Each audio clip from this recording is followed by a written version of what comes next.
ऐसा पूछ रहे थे कि तुम्हारे पति क्या करते हैं या कहाँ जा रही हो, नोएडा जा रही हूँ रब्बुपुरा में। तो फिर इनका नाम बताया, मैंने कहा ये मेरे पति हैं, मैं वहीं जा रही हूँ, मैं ठकरायन हूँ, वो ठाकुर है। सीमा पाकिस्तान से नेपाल के रास्ते भारत होते हुए ग्रेटर नोएडा कैसे पहुंच गई? मैं पाकिस्तान से जहाज़ से आई थी, फ्लाइट थी मेरी, फ्लाइट दुबई की, कनेक्टेड फ्लाइट थी, दुबई से काठमांडू। तो वहीं से फिर वेन पकड़ी पोखरा से मैंने बस करके दिल्ली की कराई। 15,000 में हमारी 3 सीट बुक हुई, नेपाली 15,000, वहाँ से दिल्ली की मैंने बुक करी। तो दिल्ली से रास्ते में उन्होंने मुझे उतार दिया। वहाँ जब बॉर्डर पे थी आप तो क्या क्या पूछा गया, क्या क्या जानने की कोशिश की, या जो वहाँ पे मिलिट्री थी, जो सिक्योरिटी फोर्सेस थी, वो क्या जानने की कोशिश की आपसे? पूछा आपसे, कोई बातचीत हुई? एक ही आया था, ज्यादा नहीं आया, मतलब नेपालियों ने तो मुझसे पूछा ही नहीं, मुझसे बात ही ना करी। जब नेपाल बॉर्डर क्रॉस कर रहे थे ना, तो उन्होंने मुझसे बात भी ना करी।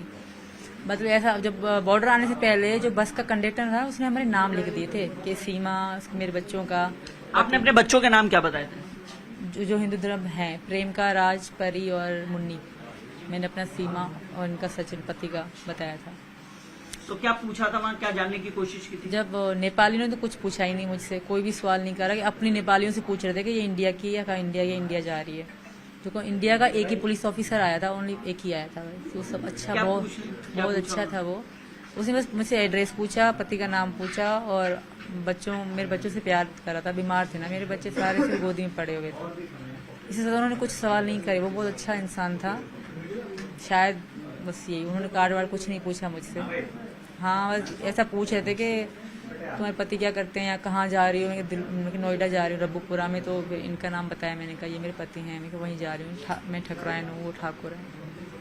इससे ज़्यादा उन्होंने सवाल ना करे। और बस सब। कितने दिन ट्रेवल रहा? आप कब चली थी पाकिस्तान से, किस तारीख को चली थी? मैं 10 मई 4 बजे चली थी। 10 मई 4 बजे। और फिर यहाँ आई है 13 तारीख को, यानी 3 दिन लगातार सफर रहा है। जी सर।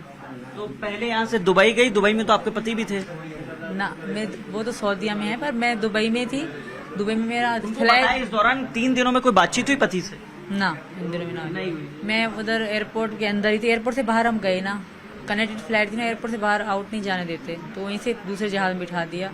फिर काठमांडू 11 की सुबह में पहुंच गई काठमांडू। ठीक है। फिर काठमांडू के बाद वेन पकड़ी, मैं गई सीधा पोखरा, क्योंकि किसी ने मुझे कहा कि पोखरा से आपको दिल्ली की बस मिल जाएगी आराम से। अच्छा। किसी ने वहीं नेपाल में ही पता पड़ी ना, नेपाल लोग सब हिंदी कर लेते हैं, हिंदी बोल लेते हैं। ठीक है। तो मैं वहाँ से पोखरा गई। पोखरा में रात को रुकी, शाम में पहुंची। सुबह को बैठे जैसे मैं उतरी तो शाम में हम पहुंचे और शाम को मैं सो गई। सुबह बच्चों का आराम करा, एक होटल रूम लिया। फिर सुबह को सवेरे हम निकले और दूसरे सुबह पहुंचे हम। देखिए, अब लगातार एक सवाल और पूछा जा रहा है कि सीमा यहाँ पहुंच गई है, इलीगल वे से पहुंची है, अब यहाँ क्या चाहती हैं?